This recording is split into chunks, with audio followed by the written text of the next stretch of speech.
Bismillahirrahmanirrahim. Assalamualaikum warahmatullahi wabarakatuh.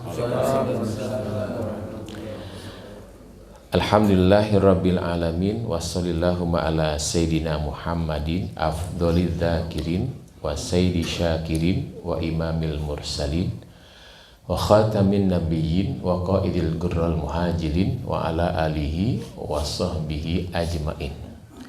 Wa man salaka tariqahum ila yaumiddin. Nashhadu an la ilaha illallah wahdahu la syarikalah wa nashhadu anna Muhammadan abduhu wa rasuluhu alladzi la nabiyya ba'dah.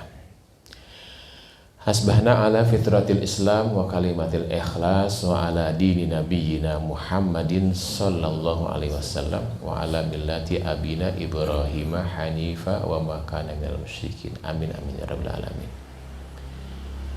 Kesempatan subuh hari ini agak berbeda, seimbang antara kiri dan kanannya. Biasanya lebih banyak sebelah sini. Insya Allah perahunya stabil, insya Allah ya. Nah, enggak apa-apa, biar aja. Jadi seimbang. Hadirin yang dimuliakan Allah Subhanahu wa taala, pada kesempatan kali ini saya ingin mengajak kita mentadaburi ayat yang sedang rame ya hari ini. Jadi lompat dulu. Kemarin masuk surah Al-Fatihah, mentadaburinya belum tuntas. Tapi karena ada momentum ya, tepat tanggal 27 Rajab kemarin, itu momentum Isra Mi'raj gitu ya. Dan sekarang sudah masuk ke tanggal 3 ya di bulan Sya'ban. Tentunya momentum masih ada. Kita tadaburi satu ayat. Insya Allah kalau Allah mengizinkan, memang ke depan kita akan mentadaburi ayat runut ya dari Al-Fatihah terus. Tapi ketika ada momentum-momentum yang kira-kira urgent, penting, ya kita ambil ayat yang berkaitan dengan peristiwa tersebut. Seperti kali ini kita ambil surah Al-Isra ya. Mungkin kedepannya kita baca bareng aja ayat ditadaburinya. Nah, jadi baca bareng dulu, kemudian kita tadaburi ya. Jika mau bertanya, langsung aja ya, angkat tangan. Karena seperti biasa, saya tidak pernah memberikan kesempatan bertanya. Kalau ditanya tuh takut, Pak. Takut nggak bisa jawab gitu. Ya, saya akan mulai. A'udzu billahi minasyaitonir rajim. Atau kita sekarang mulai sama-sama aja ya. Saya duluan, kemudian diikuti ya. Diulangi. A'udzu billahi minasyaitonir rajim. Silakan. A'udzu billahi minasyaitonir rajim. Bismillahirrahmanirrahim.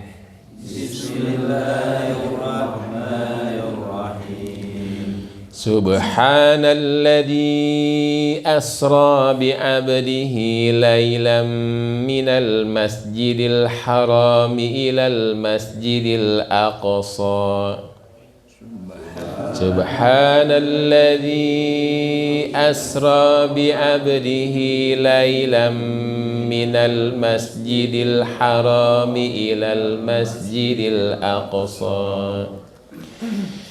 Minal masjidil harami ilal masjidil aqsa alladzi barakna haulahu linuriyahu min ayatina. Minal masjidil harami ilal masjidil aqsa alladzi barakna haulahu linuriyahu min ayatina. Innahu huwas sami'ul basir. Innahu huwas sami'ul basir. Sadaqallahul azim. Sadaqallahul azim. Ya, kira-kira nanti seperti itulah kira-kira ya. Cuman mungkin supaya bisa serempak, buka Quran nanti gitu ya. Buka Quran. Jadi kalau yang nggak buka Quran, tandanya sudah hafal. Jadi yang belum hafal nanti buka Quran saja. Ya, setuju ya? Nah, kalau yang nggak buka Quran pasti sudah hafal Quran. Saya masih buka, berarti belum hafal saya. Baik, sekali lagi ayat ini fenomenal, ayat ini juga ayat bagian dari mukjizat ya, dan peristiwanya juga peristiwa mukjizat. Oleh karena itu kalau menghadapi peristiwa mukjizat, ya, sikap kita cuma satu ya, dengan iman. Jangan dengan berpikir, apalagi ngarang-ngarang sendiri begitu ya. Bahwa kita mengimani bahwa contoh yang betul-betul tanpa berpikir ya Abu Bakar As-Siddiq. Ketika mendengar kisah Isra Mi'raj, Abu Bakar nggak pernah mikir lagi siapa yang ngomongnya, ceritanya kayak apa. Tapi ketika mendengar Muhammad bin Abdullah yang bercerita, ya sudah, sodakta. Benar dia. Berbeda yang lainnya. Ketika orang berpikir tentang kisah Isra Mi'raj, cenderung ragu jadinya. Karena mempertanyakan keraguan diantaranya kan, kok bisa? Gitu kan ya. Kok bisa? Bahkan sebagian sahabat tuh waktu itu ada yang sampai murtad kembali karena tidak percaya dengan Isra Mi'raj. Orang bilang, ya dulu kan memang teknologi belum canggih, kendaraan nggak ada yang cepat kecuali kuda dan onta, ya nggak mungkin lah katanya. Memang sekarang ada yang lebih canggih gitu kendaraannya. Begitu ya.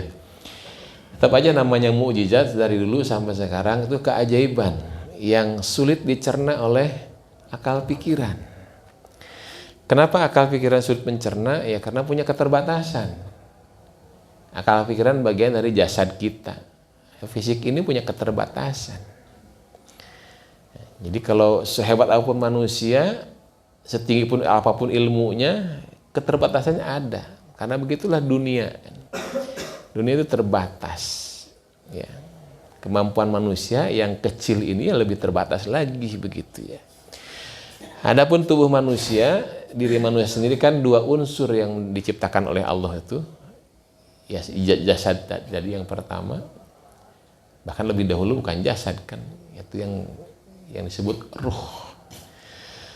Ruh sendiri silakan ditiupkan oleh Allah ke rahim ibunya kan begitu. Ruh ditiupkan langsung oleh Allah. Ruh lebih duluan diciptakan daripada jasadnya kan. Ya, di alam ruh sudah ada diri kita. Sedangkan jasad nggak pernah ada di alam ruh. Adanya di dunia ini. Jadi belakangan berapa ribuan tahun gitu kan. Ruh diciptakan baru jasadnya ada. Ruh inilah ketika digunakan, ya disitulah satu-satunya yang kita tahu tentang ruh kita kan adalah iman. Surah Al-A'raf kan ayat ke-172 itu menggambarkan tentang ruh. Yaitu yang satu-satunya ayat yang jelas tentang ruh itu. Di mana maksudnya menggambarkan tentang kehidupan di alam ruh itu. Yaitu peristiwa di mana semuanya dikumpulkan oleh Allah ditanya kan. Yang ditanya tentang urusan keimanan. Dan ruh karena nggak punya akal pikiran, ya nggak banyak mikir. Ketika ditanya oleh Allah, alastu birabbikum, langsung aja serempak jawabannya, bala syahidna. Ruh nggak pernah belajar. Ruh nggak punya pengalaman apapun waktu itu dalam ceritanya, kira-kira begitu. Ditanya langsung jawab. Setelah manusia bertemu dengan jasadnya, ruh ini, nah seringkali ya ditanya tuh banyak mikir dulu. Apa gitu ya. Nah, banyak mikir inilah yang membuat kehebatan iman itu, makanya lawannya iman kan kufur ya. Kehebatan iman itu tertutupi ya, karena kafir itu ada kafaro kan, menutup. Ya, apa yang ditutupi? Keimanannya. Karena setiap manusia katanya punya iman tapi ditutupi oleh kekafirannya dia. Di antaranya salah satunya dengan berpikirnya. Bukan salah berpikir, tapi kalau kebanyakan berpikir itulah salah. Ya. Kalau kita ditanya tentang apa itu Isra Mi'raj, semua pernah mendengar pasti ya, mayoritas pernah mendengar, jawabannya sama kan begitu. Itu perjalanan Rasulullah dari Masjid Haram ke Masjid Aqsa naik ke Sidratul Muntaha. Semua sama begitu. Gak ada yang beda. Ya. Yang beda tuh yang nggak tahu. Ya anak-anak baru usia remaja, belum pernah belajar, belum pernah ikut peringatan Isra Mi'raj, nanya-nanya apa itu Isra Mi'raj, karena belum tahu. Tapi siapa yang udah tahu menjelaskannya pasti sama begitu. Perjalanan Rasulullah dari Haram ke Al-Aqsa menuju Sidratul Muntaha. Tapi ketika pertanyaannya bagaimana caranya Rasulullah misalkan Isra Mi'raj, nah inilah yang membuat banyak orang bersikeras berpikir. Ketika orang berpikir keras tentang kisah ini, tandanya dia memang nggak baca Quran gitu. Ayat yang dibaca tadi, satu ayat tidak panjang, simple, tegas, jelas. Dan jawabannya ada di situ kan. Kalau yang ditanya Rasulullah bagaimana caranya Rasulullah tidak pernah punya cara memang. Karena Rasulullah tidak pernah berencana untuk Isra Mi'raj, tidak pernah juga mengatur perjalanannya. Karena ayatnya jelas kan, subhanalladzi asra bi abdihi. Dalam ayat ini nggak disebut nama Allah, tapi semua mufasir sama sepakat bahwa itulah Allah. Karena ketika kalimat subhana pasti milik Allah. Karena itu salah satu nama Allah. Dari diantara 99 nama Allah. Ketika subhanalladzi maha suci yang asra memperjalankannya bi abdihi hambanya. Juga di situ Allah dalam Quran tidak menyebut nama Muhammad. Tapi semua para mufasir sepakat itu Rasulullah gitu kan. Allah nggak pernah menyebut nama Rasulullah, nggak pernah menyebut nama Muhammad dalam ayat ini, tapi semua sepakat bahwa itulah Rasulullah atau Muhammad bin Abdullah yang melakukan perjalanannya. Allah mohon maaf, Allah menyebutnya bi abdihi, seorang hamba. Ini ada maknanya, seorang hamba. Saya pernah nyampaikan kalau nggak salah, bahwa kalau Allah dalam Quran ataupun hadis Rasulullah SAW, ya, kalau tidak menyebut nama, itu pasti akan berulang. Berkali-kali. Sampai kiamat nanti begitu. Tapi kalau Allah menyebut nama atau Rasulullah menyebut nama asli maksudnya, tidak akan pernah berulang lagi. Cuman sekali itu saja.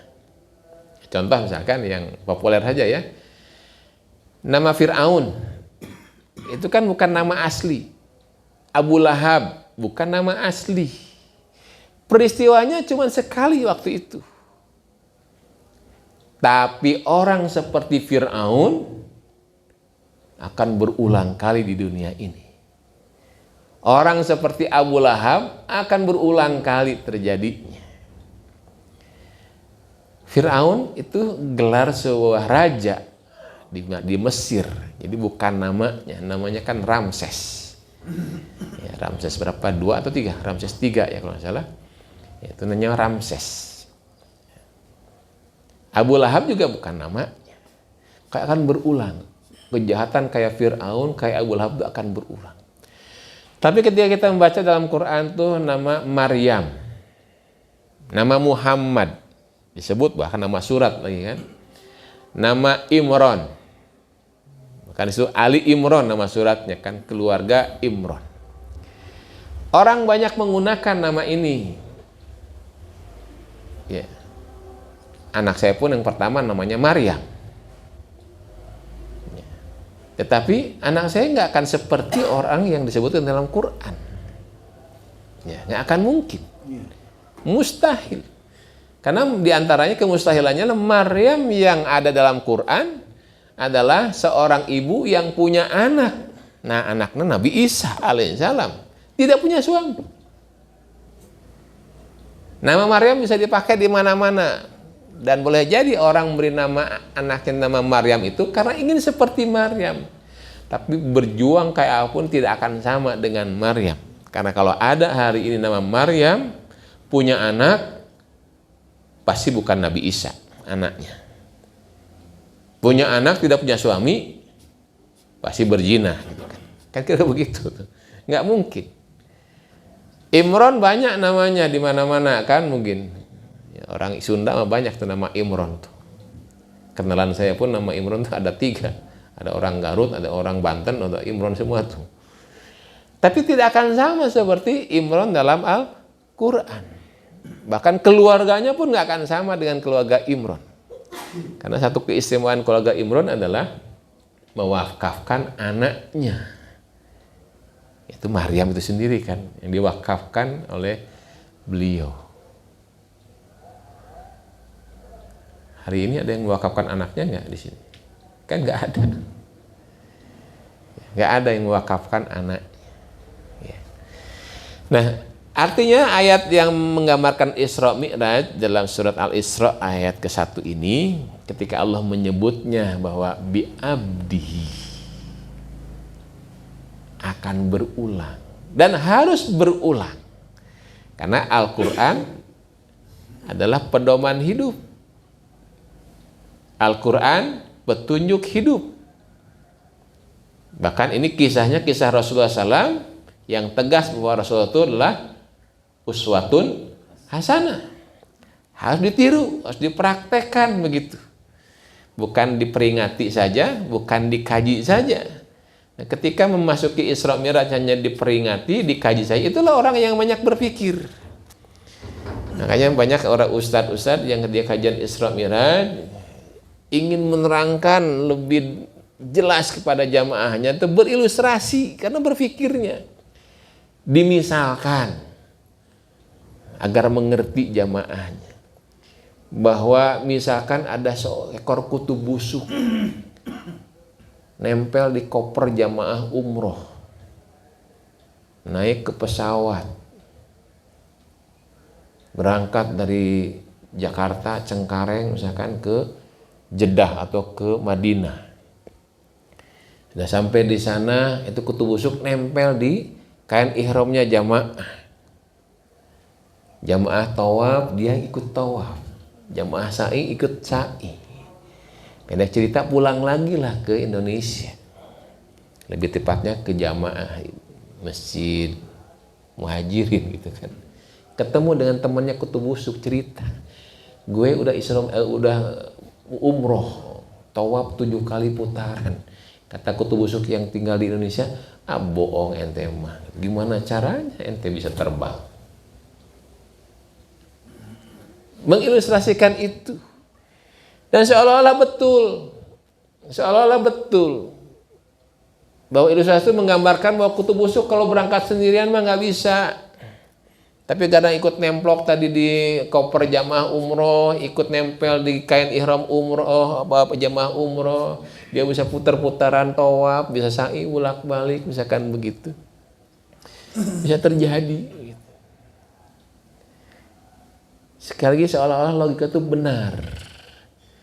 Tapi ini Allah nggak bisa diperumpamakan dengan apapun. Ayat ini udah jelas, Asra. Bahwa Allah yang memperjalankannya. Jadi Allah yang memperjalankan kan nggak usah berpikir lagi kita. Udah selesai itu Allah urusannya. Bagi Allah apapun bisa terjadi.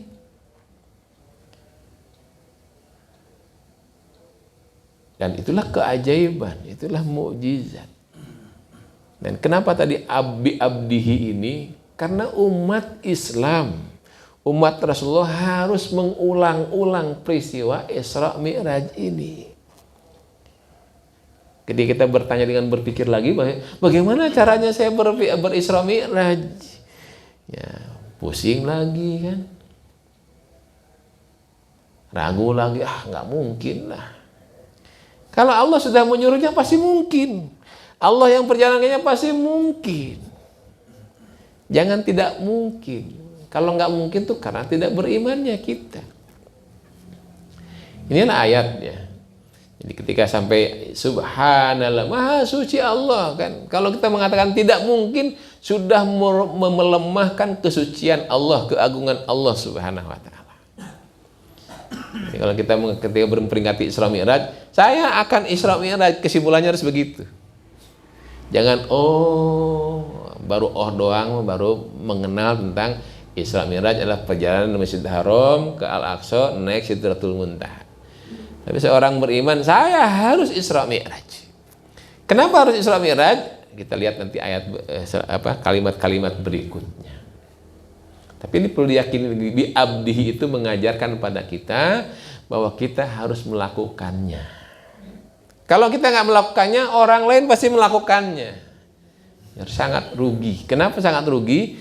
Kita nggak akan dapat keajaibannya kalau mukjizat itu nggak dipraktekkan. Hanya kajian, makan, puas, nggak akan dapat mukjizatnya. Justru dengan, kapan saya Isra Mi'rajnya? Bagaimana saya Isra Mi'rajnya? Itulah yang harus kita lakukan. Mintalah petunjuk pada Allah Subhanahu wa Ta'ala. Sampai bi abdihi, kemudian lailan. Lailan itu bukan semalam, tapi di suatu malam.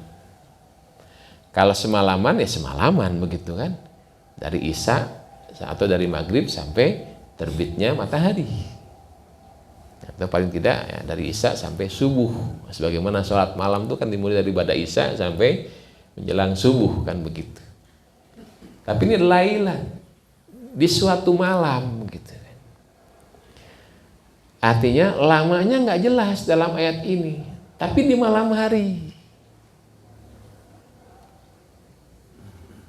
Bisa semalaman, bisa 1 menit, bisa 1 detik, bahkan bisa sekedip. Perjalanan ini, ketika orang menggunakan teori tadi, sekarang punya teknologi, oh iya berarti yakin Islam itu bisa dilakukan.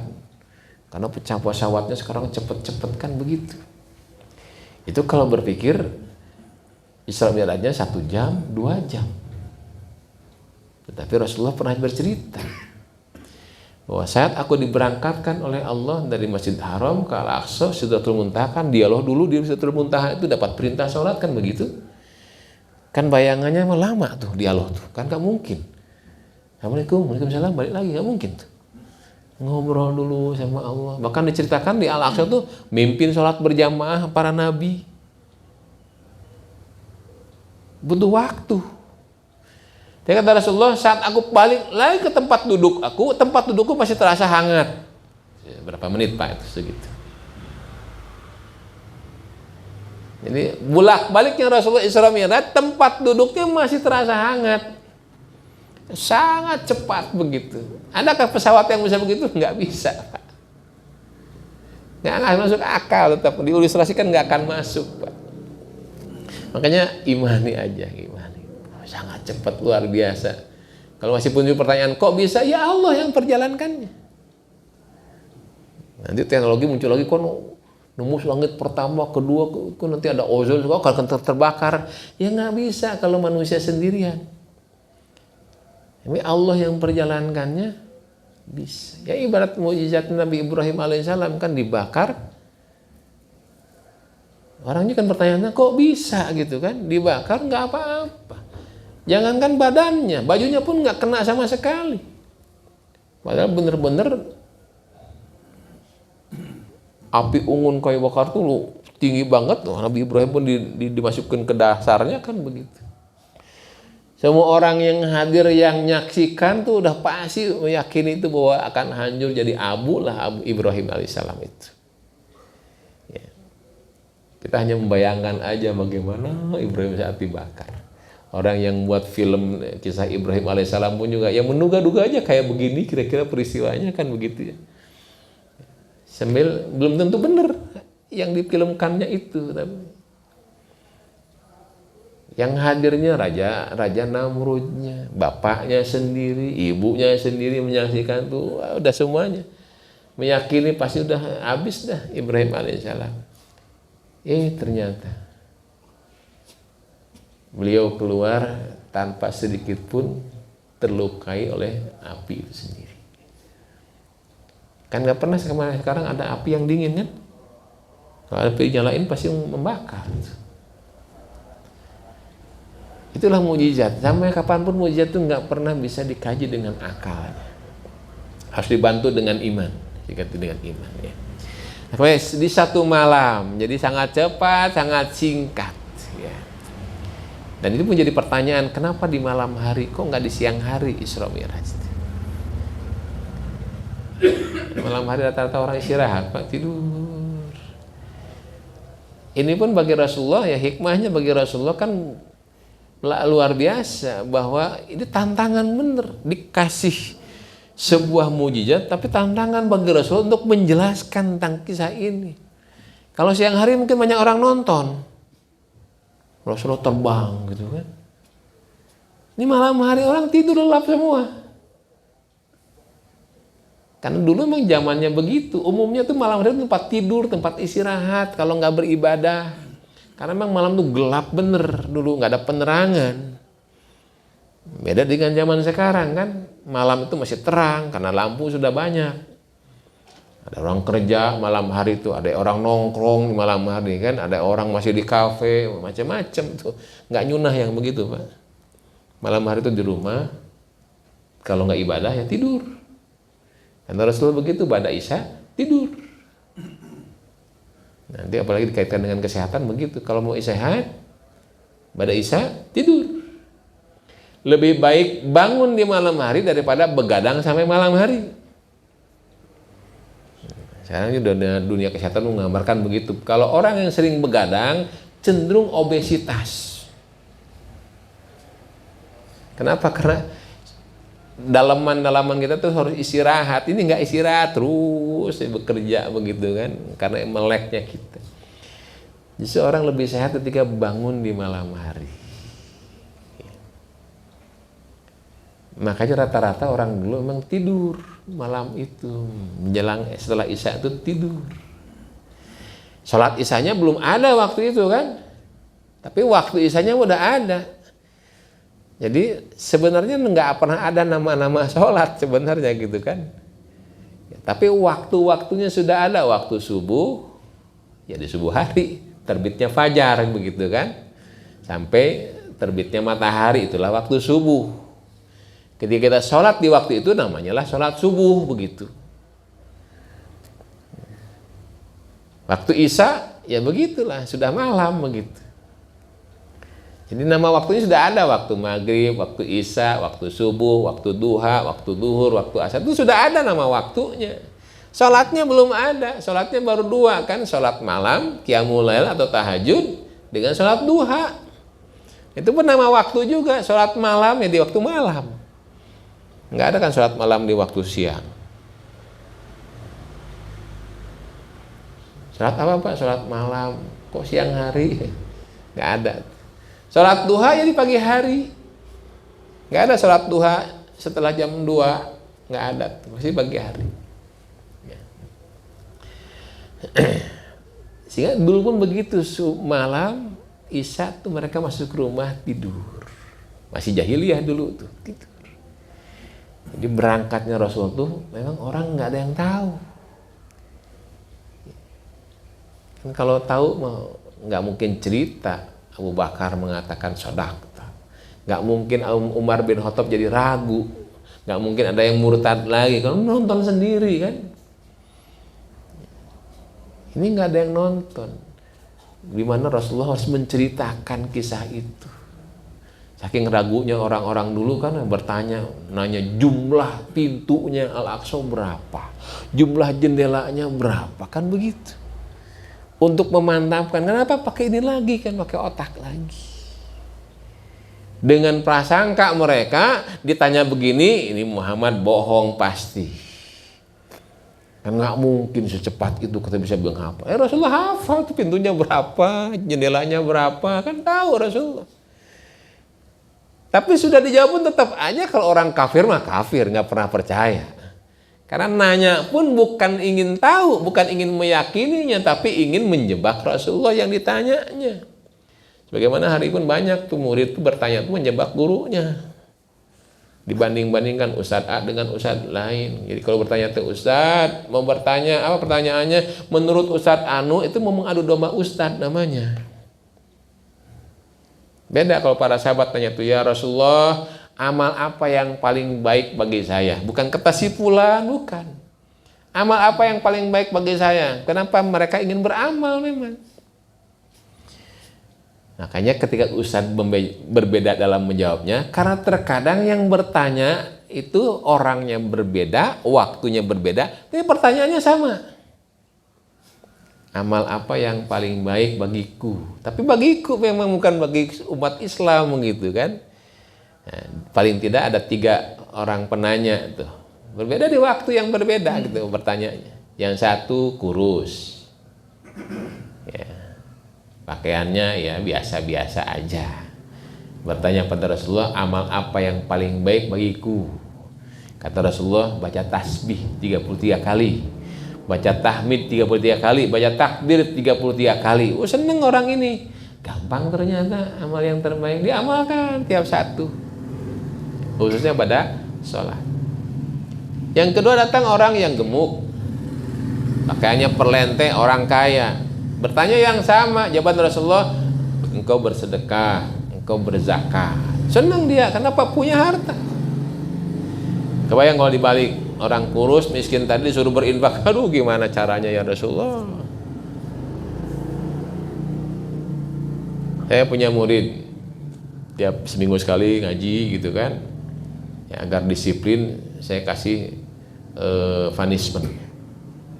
Kalau terlambat per menit didenda Rp1.000. Nggak gede-gede amat. Ada yang bilang, Ustaz, saya ini nggak punya uang, gimana ya kalau terlambat nanti? Ya makanya orang miskin jangan terlambat, saya bilang gitu kan. Udah miskin terlambat lagi, kan rugi 2 kali. Kalau mau bayar denda, ya jadi orang kaya lah, kira-kira begitu kan. Udah miskin terlambat lagi kan, karena denda nggak punya duit lagi, gimana cara dendanya kan? Ya. Habis gimana ya? Nah, orang miskin terlambat karena apa coba? Rata-rata banyak kita kan meninggalkan janji kita, terlambat kedatangannya, termasuk datang sholat Jumat, sholat subuh berjamaah itu terlambat karena urusan dunia rata-rata. Ya, kalau subuh berjamaah urusan dunia apa? Bantal. Aduh. Tadi malam saya jam 12 bangunnya masih ngantuk, dah tidur lagi, urusan dunia. Apa untungnya dengan bantal? Nggak ada untungnya kan sebenarnya. Kerugiannya udah dibangun, kenapa tidurnya jam 12 malam itu aja? Kita tanya, karena baru pulang dari mana? Luar kota, ngapain keluar kota? Urusan dinas, kan dunia lagi. Urusan dunia pasti. Meninggalkan sesuatu ibadah khususnya karena dunia biasanya. Ya. Bukan karena hal-hal yang lebih baik. Menurut kita emang lebih baik. Kalau enggak, ini kan tugas kantor nih. Kalau enggak, waduh saya gimana nanti? Tapi urusan dengan Allah, gak mau dinilai lebih baik oleh Allah karena datang tepat waktu ketika sholat subuh berjamaah. Merasa biarin aja gitu kan. Allah kan Maha Pengampun, kan begitu ya. Allah Maha Pengampun. Dan udah suudon lagi kan pada bos di kantornya. Bos kantor mah tidak Maha Pengampun. Tidak akan memaafkannya, kan begitu. Akan dipotong gaji saya, kan begitu. Padahal nggak pernah tahu. Karena ada sebuah peristiwa kan, justru bos tuh baik sebenarnya kan, karena seringkali suudon jadi buruk bos tuh pada kita. Seorang murid dia mau berangkat jamaah haji, karena dia bekerja lapor dulu kan, kalau yang bekerja tuh lapor dulu ke bosnya. Pak bos, saya izin mau cuti, kenapa? Mau ibadah haji. Kata bosnya bertanya, karena bosnya belum ibadah haji. Kok kamu bisa ibadah haji? Aku juga belum, kata gitu. Kenapa dia berpikir pakai otaknya? Saya ini lebih kaya dari kamu loh. Kok aku aja belum ibadah haji, kamu kok bisa ibadah haji? Kata dia, ya bisa tuh bos. Gimana caranya? Dari mana kamu ongkos hajinya?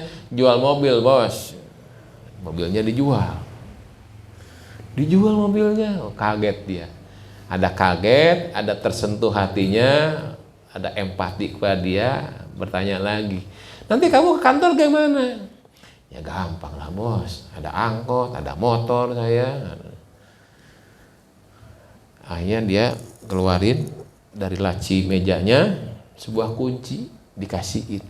Nih, ada apa ini bos? Ini kunci mobil saya. Ya maksudnya apa? Pakai. Maksudnya, selagi kamu belum punya mobil baru, pakai mobil saya. Itu kan bos baik hati, walaupun ngasih pinjem. Kan mobil bos lebih bagus Pak, lebih baru. Orang ini bingung kan, kok bos baik banget gitu kan, ngasih mobilnya gitu kan. Sampai punya mobil lagi, artinya kalau nggak punya mobil dipakai terus aja kan begitu. Kebingungan ini ditafsirkan beda oleh si bosnya. Kayaknya ini mah takut membebani mungkin. Udah jangan banyak pikir kata si bos. Nanti ini bensinnya kasih bensin pertama. Nanti bonnya kasihin ke saya diganti nanti. Tiap bulan servis tuh, bonnya kasih ke saya juga nanti diganti. Coba dikasih pinjam mobil, bensinnya gratis, servis juga gratis. Itu kan bos baik hati, minta cuti dimuliakan oleh si bos gara-gara mau ibadah haji. Banyak orang mendahulukan bos, meninggalkan ibadah haji, ya begitu akhirnya kan. Si bosnya marah-marah, terus kamu ini enggak disiplin segala macam tuh. Ibadah haji enggak, bosnya juga marah-marah melulu kan. Kan rugi dua kali. Ya, kembali ke kisah Isra Mi'raj. Pertanyaan muncul lagi kan, kenapa Masjid Haram dan Masjid Aqsa disebutnya? Enggak Masjid Muhajirin. Di masjid di rumah saya masjidnya Masjid Al-Barokah. Kenapa enggak dari Muhajirin ke Al-Barokah? Jawabannya pasti singkat ya. Dulu nggak ada tuh Muhajirin. Kita juga belum lahir gitu. Ya. Jawaban sederhananya yaitu dulu emang cuma ada dua masjid, yaitu Al-Haram dan Al-Aqsa. Masjid Nabi aja belum ada kan begitu. Dan dua masjid ini adalah dua masjid warisan Nabi Ibrahim alaihissalam dengan dua anaknya. Di mana Ibrahim alaihissalam membangun Masjid Haram di Mekah dengan Ismail. Sedangkan Ibrahim alaihissalam di Palestina membangun Masjid Al-Aqsa dengan Nabi Ishak. Itu adik kakak kan dua nabi itu. Ya.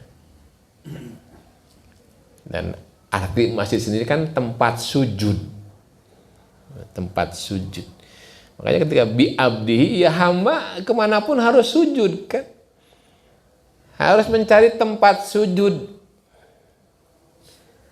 Ya, saya kembali ke Haram dulu. Karena dulu ada dua masjid itu. Mungkin kalau dulu ada Muhajirin, dari Muhajirin setarnya kayaknya Isra Mi'raj itu. Ya, dari Masjid Aqsa, Al-Haram ke Masjid Aqsa. Dan kenapa dulu dari masjid ke masjid? Waktu itu Rasulullah sedang terpuruk. Kalau disebut terhina ya terhina. Sedang bangkrut-bangkrutnya. Ekonomi sedang failit. Dibuktikan ketika istrinya meninggal dunia, Khadijah kesulitan mencari sehelai kain kapanpun untuk menutupi tubuhnya. Karena ekonomi sedang failit. Padahal Rasulullah dengan Khadijah kan kaya raya tuh, suami istri itu kaya raya dua-duanya. Hanya 11 tahun berdakwah di Mekah. Dan itu memperjuangkan Allah kan, memperjuangkan agama Allah, justru jatuh miskin. Itu menggambarkan bagi kita bahwa hidup itu kayak roda kan berputar. Kadang di atas, kadang di bawah. Nah Rasulullah mengalami di bawah dan paling bawah. Kalau lihat waktunya itu 11 tahun setelah dakwah kan. 2 tahun menjelang hijrah. Artinya juga 11 tahun ke depan lagi. Jadi tengah-tengah dalam dakwah Rasulullah.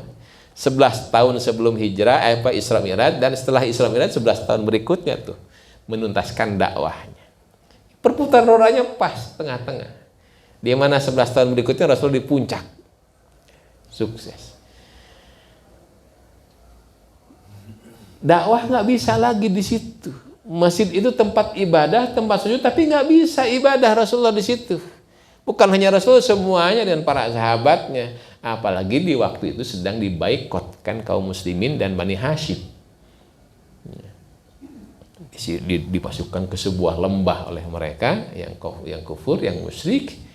Ya, di antaranya terkenalah dengan kisahnya gigi-gigi para sahabat itu hijau-hijau. Kenapa? Karena yang dimakan dedaunan, nggak ada makanan. Ada daun makan, apapun dimakan, nggak dimasak dulu. Jadi kalau bapak-bapak sekalian tuh pernah lihat anak-anak Palestina yang kemarin kisahnya kan ada yang makan rumput, ya wajar, nggak ada makanan.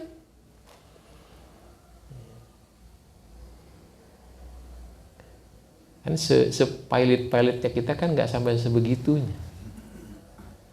Nah, Rasul itu sedang terpuruk banget, sedang di bawah-bawahnya.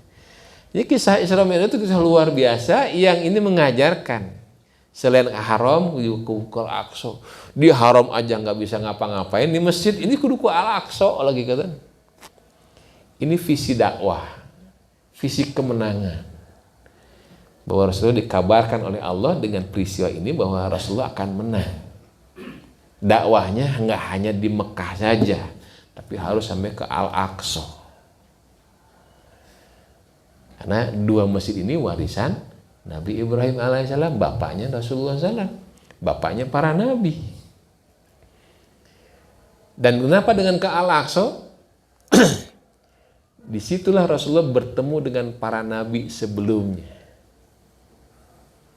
Bukan sekedar bertemu, bukan sekedar ngobrol, tapi Rasulullah memimpin sholat berjamaah. Yang ini pelajaran secara motivasinya bahwa makmum kamu ini sukses semuanya. Kan semua nabi itu sukses, gak ada yang gak sukses. Makmum kamu ini sukses semuanya, masa imamnya gak sukses? Imam kan lebih bagus, lebih hebat. Idealnya imam itu lebih hebat. Imam sholat itu kan lebih hebat bacaannya, lebih hebat ke pemahaman agamanya, kan begitu. Idealnya lebih hebat lagi dari sisi ekonomi imam tuh, agar tidak ketergantungan. Idealnya begitu.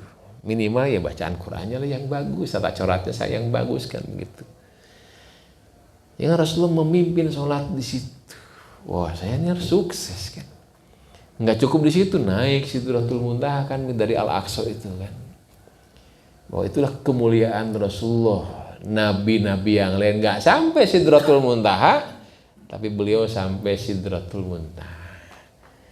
Menandakan bahwa Rasulullah itu lebih mulia dari nabi yang lainnya. Rasulullah memimpin para nabi. Itu nggak cukup sampai di situ.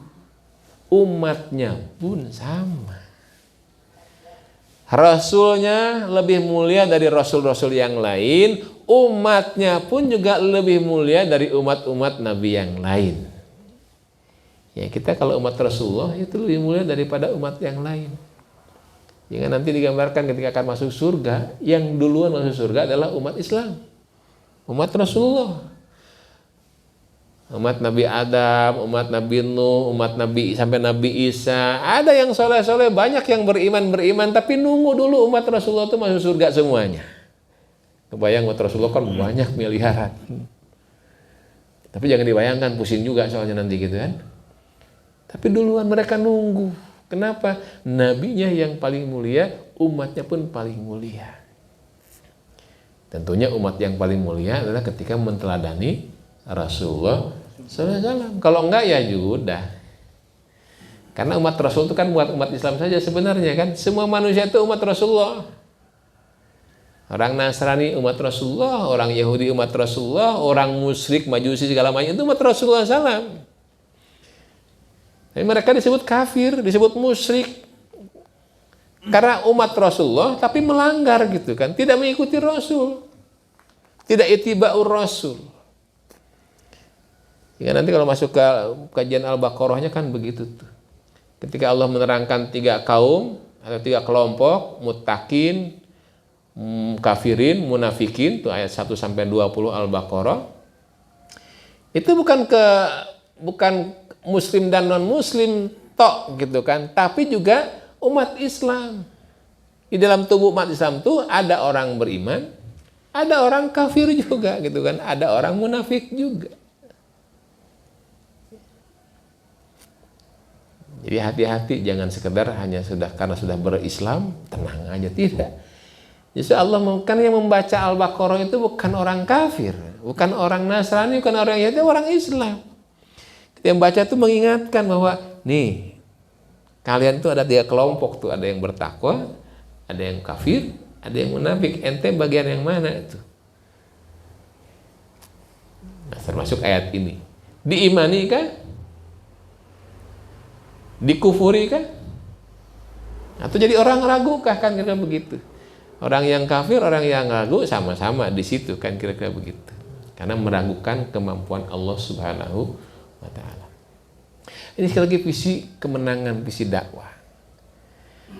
Artinya bahwa setiap hamba Allah yang melakukan Isra Mi'raj itu pasti akan mendapatkan kemenangan-kemenangan dalam kehidupannya. Kita lihat juga kan sejarah Rasulullahnya kan. Setelah Isra Mi'raj, ya itu sebetulnya sejarah yang paling fenomenalnya, Rasulullah hijrah kan. 2 tahun berikutnya hijrah. Setelah hijrah, apa yang dilakukan? Inilah kalau kita bertanya bagaimana Isra Mi'raj kita.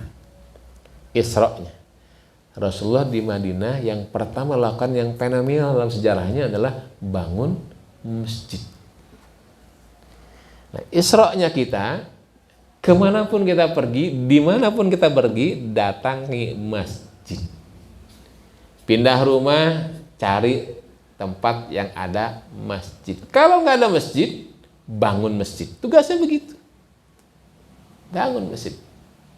Sebelum ada komplek ini nggak ada masjid.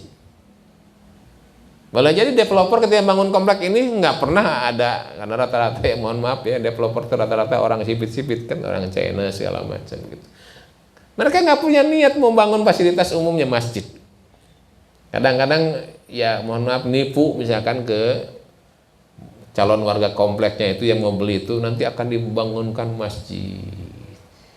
Karena pasarnya di kita ya umat Islam rata-rata gitu agar mau beli kan. Sadar nggak sadar kita begitu. Kalau nanya ke sebuah komplek baru tuh ada masjidnya, enggak kan begitu.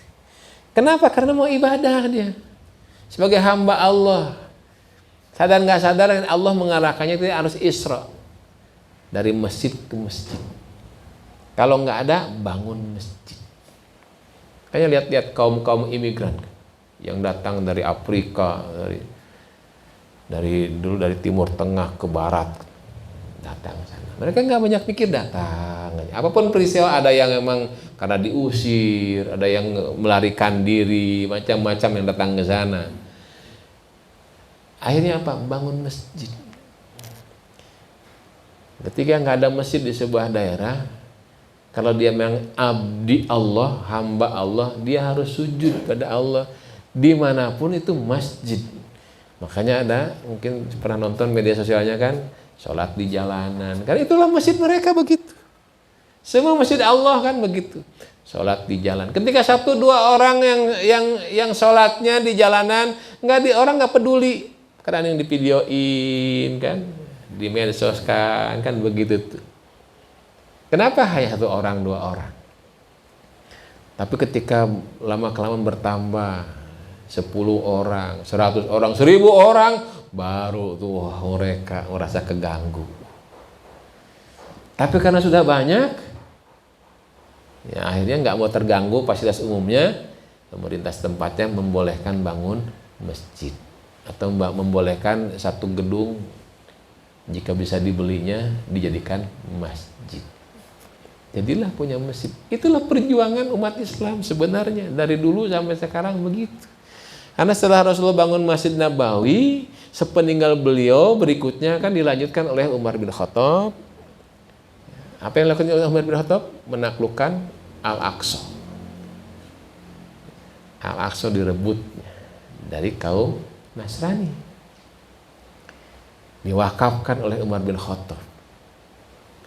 Al-Aqsa sendiri mengalami turbulensi terus, naik turun terus. Yang fenomenalnya kan menjelang ditaklukkan kembali oleh Salahuddin Al-Ayyubi, dijajah kembali Al-Aqsa itu. Jadi sebelum sampai Umar menaklukkan Al-Aqsa, dijajah tuh Al-Aqsa itu. Milik umat Islam dijajah gitu. Karena Bani Israel yang menguasainya kan sudah tidak beragama Islam lagi. Sudah mengotak-atik segala macamnya dengan kemusyrikan. Rata-rata orang tuh kufur itu karena kemusyrikan. Nasrani ya awalnya memang karena ikut-ikutan. Kan kerajaan terbesarnya Nasrani kan Romawi ya, Romawi. Sebelum Romawi yang beragamakan Nasrani kan ada Romawi kunonya. Romawi kuno itu kan sistem kedewaan. Sistem dewa kan begitu, punya anak, dewa Anu, dewa Hercules segala macam itu kan begitu tuh. Nah, jadi ketika Nasrani pun juga ke situ ya terkontaminasi dengan paham-paham itu. Ya, jadi dianggaplah satu anaknya Tuhan teh ya Nabi Isa, Nabi Isa nggak punya bapaknya, kira-kira begitu kan. Dan itu pun niru juga agama Yahudi sebelumnya kan, karena sama agama Yahudi itu musyrik sebenarnya, awal mulanya kemusyrikan, yaitu menganggap Uzair sebagai anak Allah. Jadi semat-sematkan begitu, termasuk orang-orang Quraisy. Orang Quraisy itu tidak mengenyam kitab Taurat atau Injil. Orang Mekah tuh nggak pernah mempelajari Taurat atau Injil. Makanya dulu ketika Yahudi ada, Nasrani ada dengan dua kitab tadi itu, orang Quraisy kan disebut kafir. Karena orang dulu juga tahu bahwa Taurat hanya diberikan untuk Bani Israel. Injil hanya diberikan untuk Bani Israel. Jadi orang Mekah nggak mempelajari Injil, nggak pelajari Taurat itu nggak disebut kafir. Karena mereka bukan Bani Israel. Tapi karena kebanggaan punya kitab itu dimuliakan oleh Allah, nah orang-orang Quraisy itu juga ya niru-niru lah kira-kira begitu. Oh di Nasrani ada anak Allah gitu kan. Akhirnya mereka mengatakan malaikat itu putri-putri Allah. Mereka ngakui malaikat itu ada tapi dianggap putri Allah. Nah, itu kemusyrikan Quraisy di situ. Selain Tuhan-Tuhan berhalanya kan begitu. Nah kembali, kenapa Masjid Haram dan Masjid Aqsa menjadikan tempatnya dari kepergian dan kedatangannya itu tempat Isra Mi'raj? Ya karena itu visi dakwahnya. Dan kita lihat sampai sekarang kan perjuangan umat Islam adalah membebaskan Al-Aqsa. Membebaskan Al-Aqsa masih dijajah sampai hari ini kan. Dan ketika Al-Aqsa dijajah itu kan peristiwanya luar biasa kan. Itu Perang Dunia I, Perang Dunia II. Ya panjang peristiwanya. Perang Salib itu Pak terus. Mereka itu masih terus mengiang-iangkan Perang Salib. Kitanya aja sudah ditutup-tutupi gitu kan. Dengan kebodohan kita. Perang Salib sudah nggak ada, segala macam. Perang Dunia sudah selesai. Mereka sudah siap-siap perang terus. Makanya kalau orang-orang kita datang ke negara yang belum tersentuh Islam, pasti kebencian mereka tuh terlihat banget. Lihat sholat aja nggak seneng mereka. Apalagi baca Quran, nggak suka mereka. Makanya seringkali kan negara-negara seperti itu kan Quran dibakar, diinjak-injak. Ya. Karena mereka tahu persis itulah sumber kekuatan umat Islamnya. Saat menaklukkan Indonesia pun juga kan begitu. Sampai dikirim seorang doktor kan, Snuk Nokronyo kan begitu kan, yang pura-pura masuk sampai ibadah haji.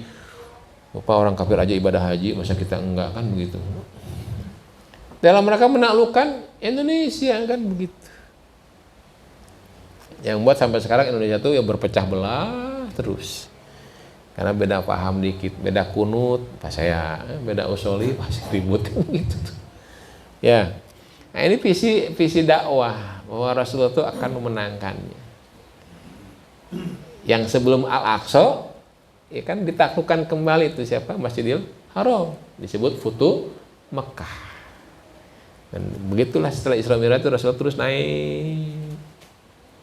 Nah, kembali pelajaran bagi kita, kalau kita mempraktekkan Isra Mi'raj, jangan peduli dengan kondisi kita apa hari ini, yang pasti kita akan dapat kemukjizatan.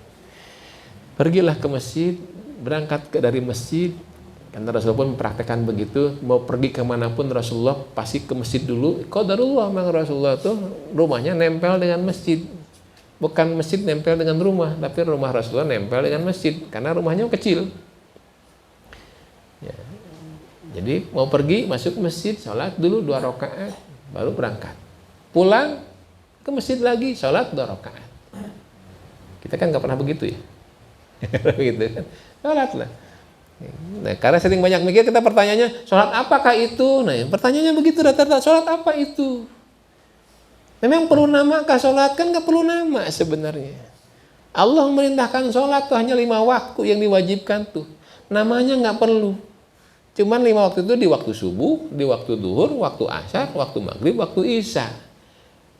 Dalam kajian fikih para ulama agar mudah dipelajari oleh murid-muridnya sebenarnya begitu kan. Jadilah namanya sholat subuh, sholat duhur, sholat asar, sholat maghrib. Padahal mah sholat di waktu subuh.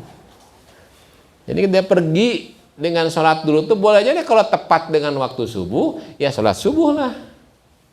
Sebelum kepergian kita. Kalau tepat perginya itu di waktu pagi hari, kalau jam kantor, sholat duha lah mulai kan begitu. Berangkat. Pulang kan sore, Ustaz. Sholat apakah itu? Ya ambil air wudhu, sholat syukur wudhu kan begitu. Atau kalau ke masjid, ya sholat tahiyatul masjid selesai. Nggak usah bingung sholat safar, nggak ada sholat safar. Ya sholat safar karena mau pergi atau mau pulang dari pergi boleh, silakan kan begitu kan. Nanti bentar lagi Ramadan, kenapa disebut sholat taraweh? Coba Pak, kenapa disebut sholat taraweh?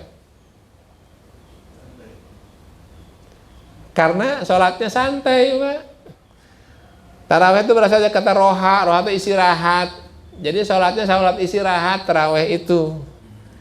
Tapi kebanyakan di kita kan sholatnya ngebut.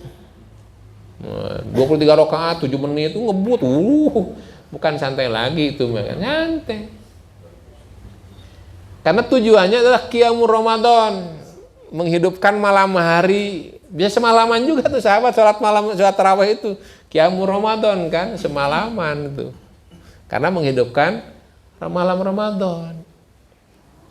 Makanya bacaan suratnya panjang-panjang. Dan Rasulullah memang sholat tarawihnya di masjid nggak lebih dari 3 hari. Bukan nggak boleh di masjid. Karena kalau Rasulullah tiap hari sholat tarawihnya itu berdampak jadi wajib. Disimpulkan oleh para ulama fikih nanti. Karena Rasulullah tiap harinya sholat tarawih di masjid jadi wajib. Khawatir itu Rasulullah tidak di masjid. Hanya mencontohkan aja. Dan panjang bacaannya Al-Baqarah ayat pertama, rakaat pertama kan. Al-Baqarah beres, Ali Imran kan begitu. Kita baru Al-Bayyinah dikit. Yang 2-3 rakaat gagah kan 2-3 jumlah rakaatnya banyak. Tapi tiap rakaat kedua Al-Ikhlas lagi kan begitu. Hingga malaikat Jibril udah tahu tuh nanti. Raqib itu udah tahu, ente pasti Al-Ikhlas lagi tuh. Kan gitu tuh. Nggak adil juga kita pada Quran. Banyak Quran ayat-ayatnya pernah dibaca, tuh yang dibacanya Al-Ikhlas. Oh Ustaz ada Al-Ikhlas, dulu sahabat juga begitu Al-Ikhlas ya. Ada beda tapi filosofinya. Seorang hamba saya aja baca Al-Ikhlas tuh. Kalau sholat itu kan. Dilaporin sama sahabat dan apa temannya tuh. Ya Rasul si pulang tuh kalau sholat baca Al-Ikhlas wae tuh. Dipanggil sama Rasul, kalau ada yang aneh-aneh dipanggil sama Rasul tuh. Ditanya, benerkah? Bener, kata sahabat. Kenapa kamu? Aku cinta dengan surat ini. Jawabannya cinta. Kalau kita kan beda. Kenapa baca Al-Ikhlas? Nah apalnya eta hungkul gitu. Kalau dulu sahabat tuh karena cinta Al-Ikhlas dibaca diulang-ulang. Ya kata Rasulullah, semoga nanti engkau di surganya bersama dengan yang kau cintai. Al-Ikhlasnya cerita tentang Allah kan, berarti bersama dengan Allah. Kalau kita bersama dengan apa tuh? Apalnya cuma eta. Udah apal nanti Al-Ikhlas unggul, bacanya teh bener deh. Waduh cilaka bener tuh. Nah itulah kenapa masjid pusat, akhirnya masjid itu dalam hazanah keislaman itu jadi pusat. Makanya Rasulullah membangun Masjid Nabawi. Disitulah pusat aktivitas Rasulullah. Ketika sudah menjadi pemimpin, memimpinnya di situ juga Rasulullah SAW. Olahraga pun di Masjid Nabawi. Segala macam, ada pasar di sekitar Masjid Nabawi. Di sini ada pasar kan di situ ya. Pasar dadakan di situ. Karena disitulah, makanya disebutkanlah oleh Allah tuh. Alladzi barakna hauliyahu linuriyahi min ayatina. Dulu 2 simbol masjid inilah penuh berkah. Di sekelilingnya itu diberkahi oleh Allah. Masjid Haram diberkahi, Masjid Aqsa diberkahi kan begitu. Maka lihatlah orang-orang Quraisy kaya karena diberkahi Masjid Haram itu.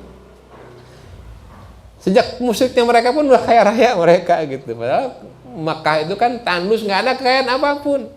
Nggak ada minyak bumi kan di pesisir pantai. Di kota Mekah nggak ada, kok batu ada tuh. Tapi sampai sekarang nggak pernah ada yang mengekspor batu dari Mekah. Padahal batunya beneran batu itu. Bukan kayak di Cimahi Bandung tuh, gunung batu, batunya memang tak ayat. Disebutnya gunung batu kan gitu. Makanya di Cimahi dikit ada gunung bohong, bohong tuh berarti itu. Diberkahi. Makanya kenapa cari masjid atau bangun masjid? Karena agar diberkahi. Dimanapun ada masjid pasti berkah. Makanya kalau ada masjid nggak berkah, bakar itu masjid. Gimana nggak berkah? Tiap hari ada adzan berkumandang, ada qomat berkumandang, ada orang sujud, pasti berkah di situ. Kalau nggak berkah itu masjid pasti nggak ada yang adzan, nggak ada yang sholat di situ, nggak berkah. Bakar itu masjid. Difitnah kalau ada masjid seperti itu. Karena menjadi cemoohan banyak orang, apalagi yang benci dengan Islam. Masjid kumuh. Karena nggak ada yang ngurusnya kan kumuh. Nah, pusatnya, makanya ketika Islam juga masuk ke Indonesia, lihat. Kerajaan Islam di Indonesia pasti ada istana, ada masjid. Ya, sekarang dijadikan masjid agung di mana-mana kan, masjid agung itu di alun-alun. Nah, Cimahi pun punya masjid agung, ada di alun-alun tuh. Ya. Disitulah kerajaan Islam, ada masjidnya, ada kerajaan Islam. Makanya ketika ada sebuah istana yang jauh dari masjid, nah cenderung tidak berkah. Istana, alhamdulillah, nunggu ini aja. Istana Merdeka. Di depannya masjid kan? Masjid apa? Istiqlal. Oh, masjid agak Istiqlal namanya kan. Kebangkitan gitu tuh kan. Kalau di IKN ada masjid nggak? Nggak tahu ya, belum tahu ceritanya ada masjid enggaknya. Memang begitu dulu, ada istana, ada masjid. Karena memang itulah khazanah keislaman.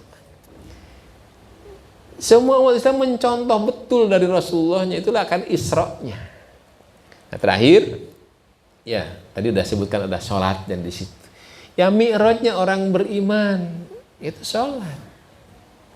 Jadi ketika Isra Mi'rajnya kita melakukan berangkat, pergi, pulang dari masjid ke masjid, bangun masjid dimanapun kita berada, dan mi'rajlah kita di masjid itu dengan sholat. Itulah aktivitas pertama kita ke masjid, ya sholat. Jangan beraktivitas lain.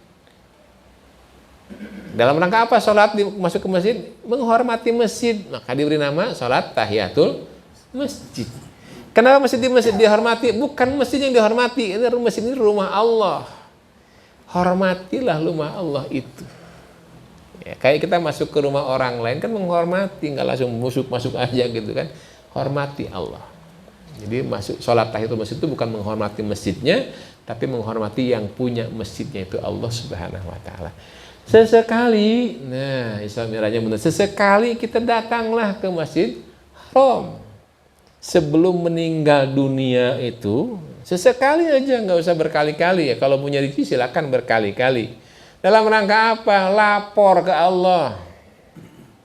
Karena kita itu turun ke dunia itu ditugasin oleh Allah untuk khalifatul fil ard, untuk Abdullah, begitu kan? Ya lapor, ya Allah, selama ini saya sudah menyelesaikan tugas ini.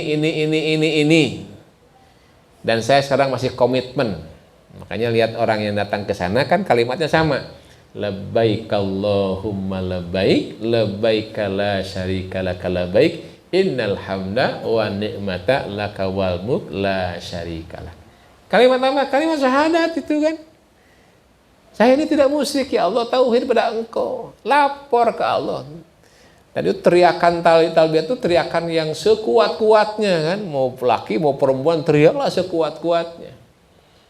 Saking bangganya bisa ke rumah Allah kan begitu kan. Bahkan dari sejak berpakaian ihram sudah langsung teriak-teriak tuh, belum sampai pun udah teriak-teriak. Kalau dari Indonesia misalnya sampai ya lam, ya, kalau meyakininya disitulah mikotnya kan, disitulah mulai teriak-teriak talbiyah. Kalau jamaah haji mah karena satu pesawat tuh jamaah haji semua, ya bisa teriak-teriak kalau lagi umroh tuh. Karena nggak semua jamaah umroh kan di pesawat. Kalau berani teriak-teriak, harus berani sebenarnya kan. Biarin aja orang merasa keganggu juga kan gitu. Karena itu syariatnya begitu. Jadi masih jauh pun udah teriak-teriak, ya Allah kami datang, ya Allah kami datang gitu. Mau melapor ya Allah nih, bahwa kami masih setia pada Engkau, masih tauhid pada Engkau. Kan begitu kira-kira. Dan sesekali ya ke Al-Aqsa. Makanya ulama-ulama sekarang kan mengajarkan doanya kan. Allahumma a'idal masjidil aqsa ila rihabil muslimin warzuqna fihi salatan qablal mamat. Itu doanya. Ya Allah, kembalikan Masjid Aqsa itu ke pangkuan kaum muslimin. Kenapa doanya begitu? Karena lagi dijajah. Jadi kalau orang yang suka doa begitu nyambung tuh dengan saudaranya di Palestina. Kalau orang yang nggak nyambung nggak pernah doa begini. Dan kenapa doa begitu? Agar bisa sholat, dan mintalah rizkikan pada kami ya Allah agar kami bisa sholat di sana sebelum kami meninggalnya. Itu doanya begitu. Itulah makna daripada Isra Mi'raj. Sehingga kita misinya harus ke Haram, harus ke Al-Aqsa begitu. Jangan mikir gimana caranya, kuota nih, itu kuota itu urusan manusia. Allah kan lebih hebat lagi dari urusan kuota kan begitu. Gimana lah? Ya, minta petunjuk pada Allah, minta pertolongan pada Allah. Terakhir ditutup ayatnya kan oleh Allah, innahu huwas samiul basir. Ini punya makna. Disebut dua nama oleh Allah di situ, bahwa sungguhnya Allah itu Maha mendengar dan Maha melihat. Lintasan pikiran, berpikir itu omongan yang mungkin orang, saya berpikir yang jamaah nggak pernah tahu apa yang di pikiran saya. Begitupun jamaah berpikir, saya nggak tahu. Allah Maha tahu. Allah mendengar apa yang ada di otaknya gitu. Allah melihatnya gitu. Hati-hati dalam berpikir. Jadi ketika berpikir sedikit, mana mungkin saya bisa ke Masjidil Haram, itu Allah tahu tuh. Hati-hati. Jangan sampai terkategori doa yang membuat kita tidak bisa ke sana. Jadi tanamkanlah dalam pikiran kita, dalam keyakinan kita, insya Allah saya bisa. Insya Allah saya bisa. Insya Allah saya bisa. Makanya Rasulullah kan memasuki momentum ibadah haji pasti begitu mengatakannya, kalau tahun ini nggak berangkat ibadah haji, niatkan tahun depan. Kuota tuh singkirkan, tetap niatkan tahun depan.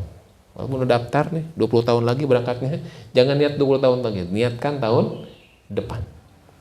Biarlah Allah melakukan caranya sendiri. Kita mah hanya berjuang dan berdoa, Allah yang akan memutuskannya. Jangan ikut mikir kitanya. Ikut mikir pusing, capek, nggak akan menyelesaikan. Yang ada adalah menjadi suap menyuap nanti. Dapat tawaran tuh saya juga sekarang. Sekarang Pak, kalau berangkat tahun ini ibadah haji, datang ke saya Pak, 16 juta tambahannya. Kan itu nyuap namanya. Karena kan banyak jamaah haji tiap tahun tuh banyak yang mengundurkan diri nggak jadi, atau mengundurkan dirinya, diundurkan jadwalnya. Kenapa nggak bisa melunasi?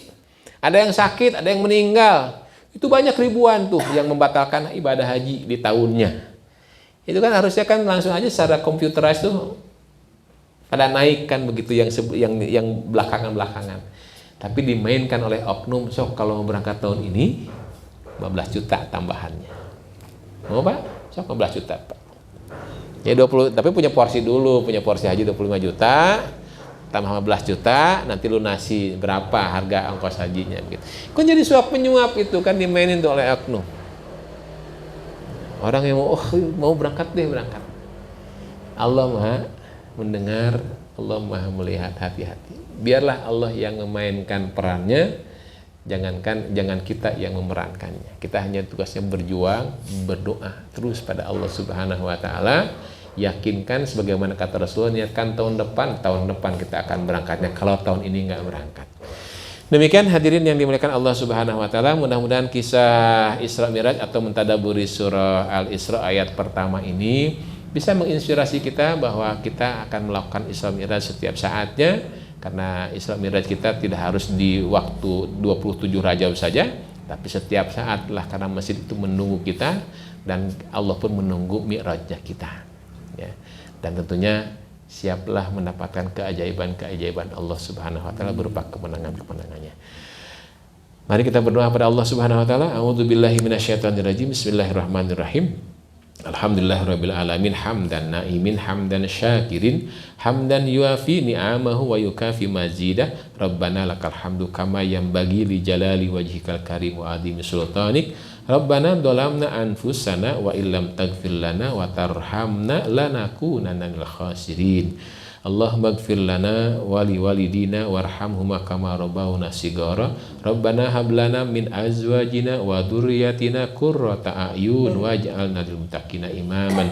Allahumma barik lana fi sya'bana wa balighna Ramadan. Allahumma barik lana fi sya'bana wa balighna Ramadan. Allahumma barik lana fi sya'bana wa balighna Ramadan.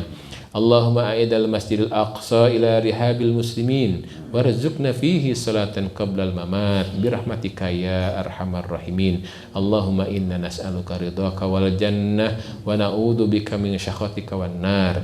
Rabbana taqabbal minna innaka antas samiul alim wa tub alaina innaka antat tawwabur rahim. Rabbana atina fid dunya hasanah wa fil akhirati hasanah wa qina adzaban nar. Wa sallallahu ala sayyidina Muhammadin wa ala alihi wa ashabil akhyar wa sallama tasliman katsira. Amin amin ya rabbal alamin. Subhana rabbika rabbil izzati amma yasifun wa salamun alal mursalin walhamdulillahi rabbil alamin. Assalamualaikum warahmatullahi wabarakatuh.